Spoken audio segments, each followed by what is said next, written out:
샬롬. 성령의 열매는 하나님의 성품입니다. 하나님의 성품은 성령의 열매죠. 이제 우리는 충성에 대해서 살펴보기를 원합니다. 먼저 고린도전서 4장 1절 2절을 함께 읽어볼까요? 사람이 마땅히 우리를 그리스도의 일꾼이요 하나님의 비밀을 맡은 자로 여길지어다. 그리고 맡은 자들에게 구할 것은 충성이니라. 아멘. 먼저 충성을 시작하면서 요나 이야기를 살펴보고자 합니다. 우선 이사야서 55장 1절로 3절을 한번 우리 다 같이 큰 목소리로 읽어보기를 원합니다. 오라 너희 목마른 자들아 물로 나오라. 돈 없는 자도 오라. 너희는 와서 사 먹되 돈 없이 값 없이 와서 포도주와 젖을 사라. 너희가 어찌하여 양식이 아닌 것을 위하여 은을 달아주며 배부르게 하지 못할 것을 위하여 수고하느냐. 내게 듣고 들을지어다. 그리하면 너희가 좋은 것을 먹을 것이며 너희 자신들이 기름진 것으로 즐거움을 얻으리라. 너희는 귀를 기울이고 내게로 나와 들으라. 그리하면 너희의 영혼이 살리라. 내가 너희를 위하여 영원한 언약을 맺으리니 곧 다윗에게 허락한 확실한 은혜이니라. 좀 내려오셔서 우리 6절로 9절을 읽습니다. 너희는 여호와를 만날 만한 때에 찾으라. 가까이 계실 때에 그를 부르라. 악인은 그 길을 불의한 자는 그의 생각을 버리고 여호와께로 돌아오라. 그리하면 그가 긍휼히 여기시리라. 우리 하나님께 돌아오라. 그가 너그럽게 용서하시리라. 이는 내 생각이 너희의 생각과 다르며 내 길은 너희의 길과 다름이니라.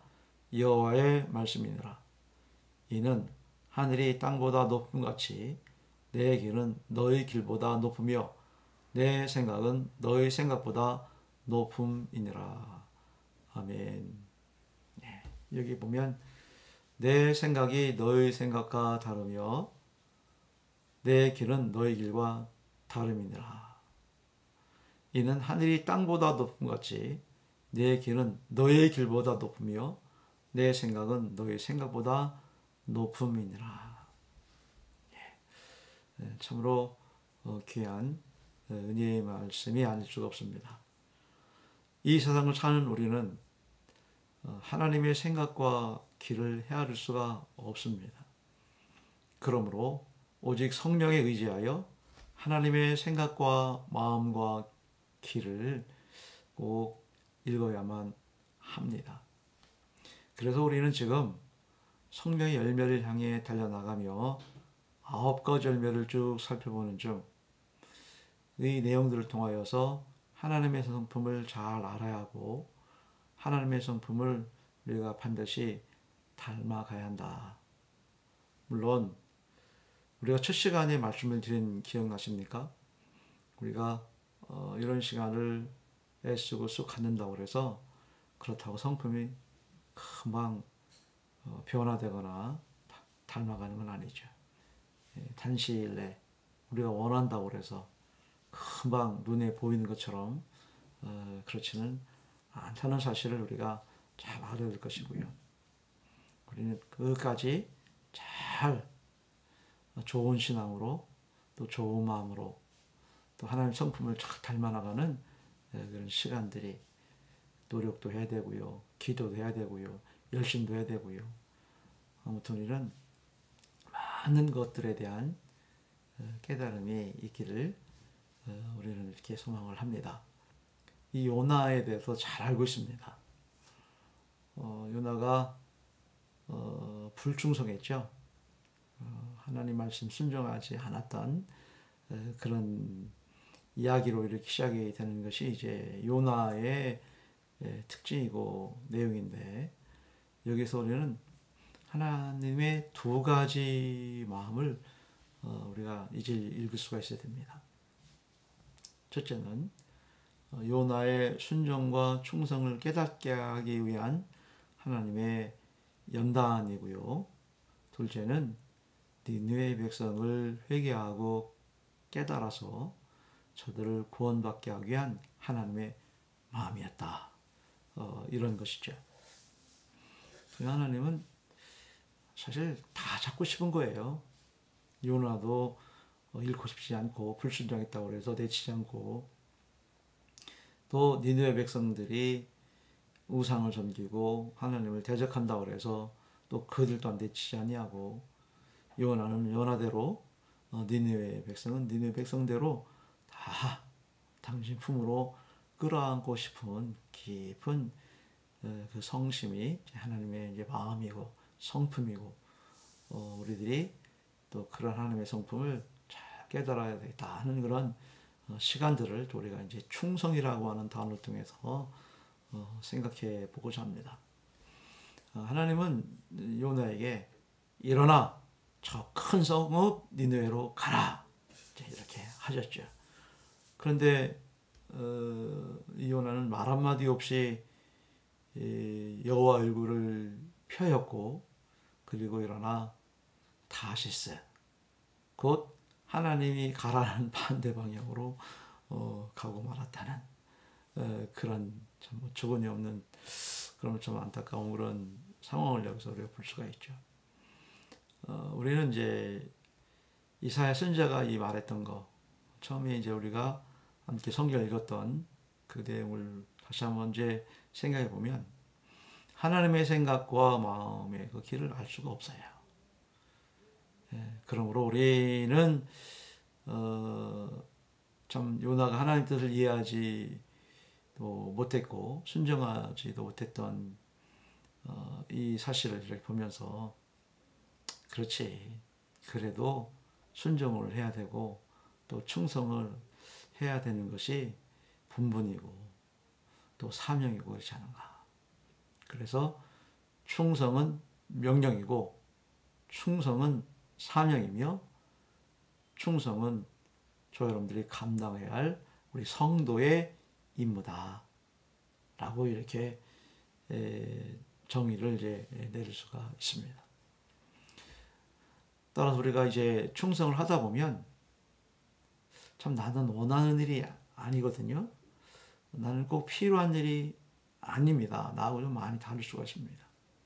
근데 나의 마음을 이제 돌이키는 것도 이제 믿음이지만, 또 그를 억지로라도 마지못해서라도 충성하는 척이라도 우리가 해야 할 그런 이유와 목적이 있다면, 그러는 중에 하나님의 그 깊은 마음을 조금씩 알아가는 것 같아요. 내가 원하는 일들을 통해서 깨닫는 것보다 내가 원치 않는 이 일을 충성이라고 하는 그런 입장에서 우리가 좀 애쓰고 수고하다 보면 거기서 그렇지, 이런 뜻이 있었구나, 내가 너무 무지했지, 내가 너무 좀 무심했지, 뭐 이렇게 우리가 이제 하나님의 그 깊은 마음을 이제 헤아리게 되는, 이것이 바로 이제 충성이다. 며칠 전에 그 EBS 교육 방송을 이제 봤어요. 그런데 한 그 젊은 분이 반려견을 이제 키우는데, 그 반려견이 엄청, 제가 잘 모르겠습니다. 걔 그 종류 이름은 모르겠는데, 아주 그냥 얼굴부터 그냥 사람으로 치면 장수 같은 아주 기골이 장대한 거인 같은 그런 품종의 그런 개를 키우고 있었습니다. 그런데 이 반려견이 그 주인하고 이렇게 그 놀이 비슷한 그런 장난을 굉장히 좋아합니다. 개들이 장난하면 무는 거지 않습니까? 물론 그 어마어마하게 큰 그 개가 이제 힘을 다해 물으면 이거는 그렇죠. 그러니까 이제 주인을 그렇게 밀 수 없고 그냥 물었다 놨다 하는 그런 상황인데, 그것도 주인의 손, 다리 이런 곳에는 전부 상처가 이렇게 투성이일 정도로 좀 점점 좀 반려견이 커가면서 심해지는 그런 입장이었습니다. 도저히 이제 감당이 안 되니까 이렇게 이제 훈련에 그 전문가 되시는 조련사분을 이제 자문을 구하고 또 그분을 이제 자기 집에 이제 초청을 해서 어떻게 하면 이 반려견의 이 버릇을 좀 잘 고쳐놓을 수 있을까 이런 이제 마음 먹고 이제 그분을 이제 모셨죠. 근데 그분이 이제 그 반려견을 관찰해 보는 겁니다. 하는 얘기가 이런 얘기를 하더라고요. 지금 아주 저 반려견이 성숙하지만 하여튼 아직도 어린 개 정도 이렇게 되어지는데 지금 아마 내가 볼 때는 그 젖대는 시기를 좀 너무 일찍 어미개 품에서 이렇게 떨어졌다. 그렇지 않느냐 물어보니까 사실 그렇다고 이렇게 인정을 하더라고요. 좀 일찍 어미개로부터 이렇게 데려왔다 이렇게 얘기를 하더라고요. 근데 무슨 얘기를 하냐면 새끼들을 사랑하지만 사랑하는 어느 정도가 이제 지나치면 이제 이들이 이제 이 강아지들이 자라서 이제 이가 근질근질하니까 이제 막 젖을 물고 그러면 그때 이제 어미개가 새끼 개들을 이제 나무랜다는 거죠.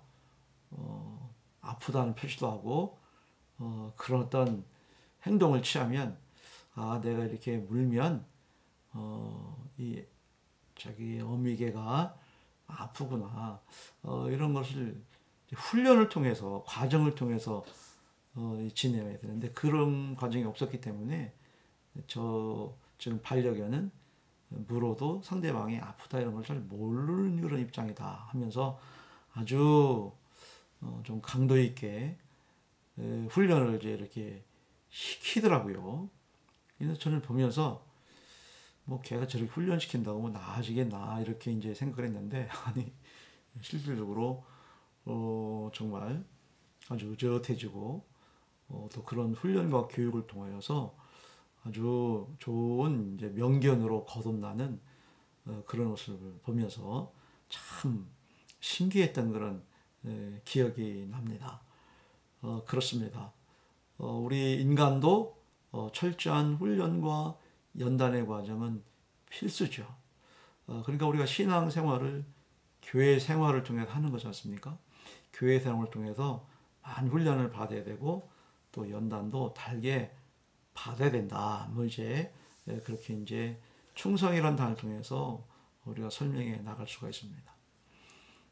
군인 정신으로 무장한 좋은 병사 역시도 철저한 교육 훈련을 시킵니다. 그래야만이 강인한 그런 군인이 양성이 되는 것을 볼 수가 있습니다. 요나에게도 그런 과정이 필요했죠. 그래서 물속의 뱃속에 들어가게 되고 거기서 훈련과 연단을 통해서 결국에는 하나님의 뜻에 순종하고 충성하는 귀한 선지자적인 사명들을 감당하게 되었다는 얘기입니다. 결정적인 얘기는요. 그런 이제 이야기가 나옵니다. 요나가 이제 뜨거운 태양을 피해서 그늘을 들여주는 그 나무가 이렇게 있었습니다. 그런데 하나님이 그 나무를 말라 죽게 했단 말이에요. 그러자 이제 요나 마음이 이제 편치 않았죠. 뭔가가 이렇게 좀 석연치 않은 그런 부분들이 있어서 그런 것에 대해서 이제 불만을 이제 토로하면서 왜 이 나무를 죽게 하는지 원망 비슷하게 이렇게 하니까 하나님께서 이제 이렇게 말씀하십니다. 이 식물을 내가 그처럼 아까워하는데 이 성읍 니느웨를 어찌 내가 아끼지 않겠느냐. 바로 이런 말씀을 이제 하세요. 참 귀한 말씀이죠. 여기서 이제 아낀다.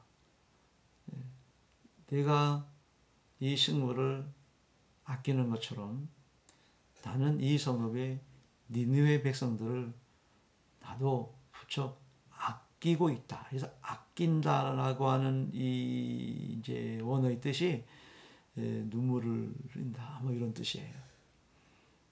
눈물을 흘린다라고 하는 것이니까 얼마나 간절하고 얼마나 염원이 또 소망이 소원이 담겨 있는 이 의미가 이제 아끼다라고 하는 그런 표현에 이렇게 담겨 있거든요.